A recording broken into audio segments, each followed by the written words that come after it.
Hi, and welcome to Ask Yvette. And guys, so today we have an interesting question. Where to even start when you have a lot of triggers?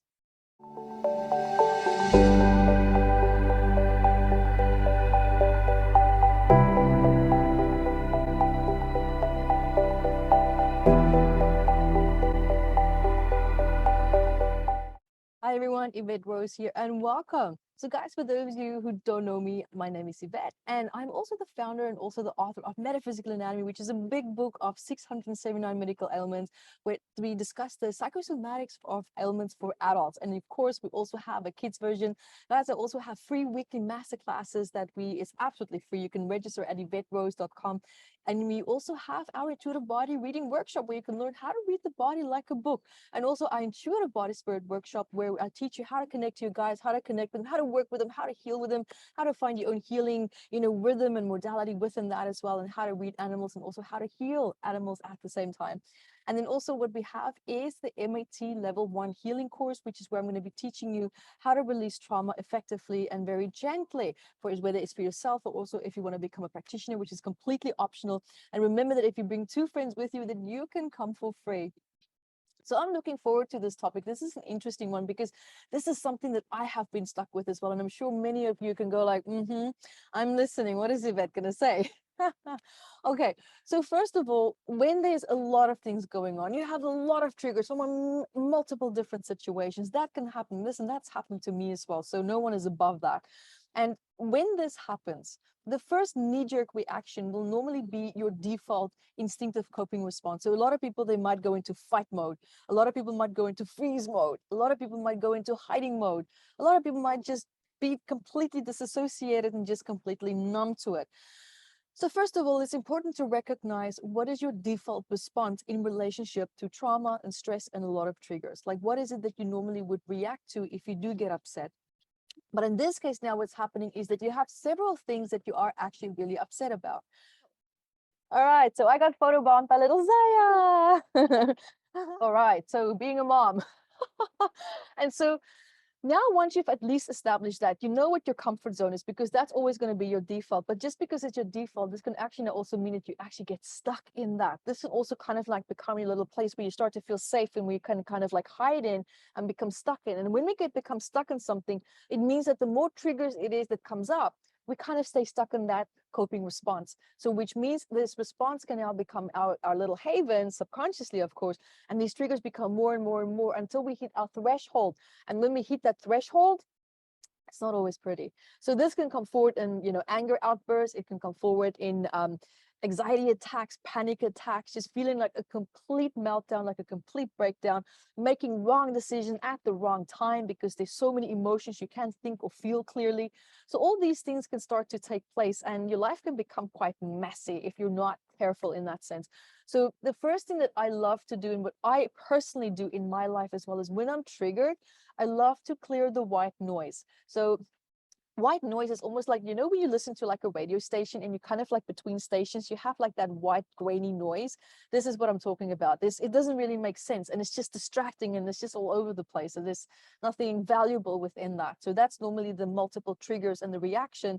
And when you feel in that state of confusion and triggeredness and feeling just dazed.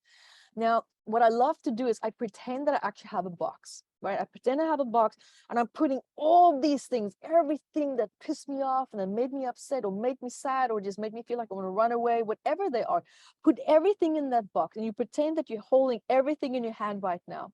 And when you look at that box, ask yourself, how does everything make me feel right now?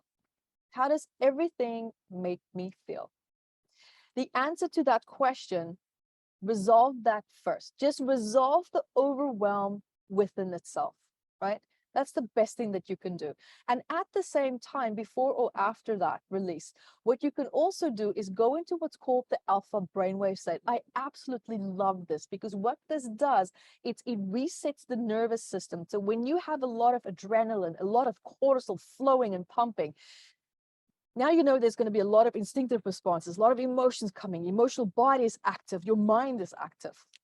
So we want to reset that. We want to calm that down. And the best way to do that is to breathe in the mouth, out the nose, 13 times. And the last breath in the mouth, you're going to hold it for as long as you can. You're going to feel a little bit dizzy, but it's perfect. Drop into that silence. And then as you're dropping into that silence, ask yourself, what is it that I'm really upset about? What is it that really is the wound that's taking place here? You'll be surprised the wonderful answers that can come from that. And then when you can't hold your breath anymore, exhale out the nose and just be with that beautiful sense of stillness and calmness that comes forward. Now, the other point then is once you've done that, check in with yourself. How do I feel right now? So, and then you'll actually be feeling a little bit clearer. Then you look at what is the highest and most painful trigger that you can identify right now. The answer to that question, that becomes the issue that you address then first. And once you've cleared that, you might notice that at least 40 to 50% of the triggers that you've had have calmed down tremendously. And then after that, ask yourself, what is the next thing that pains me? What is my next wound? What is my next trigger or upset?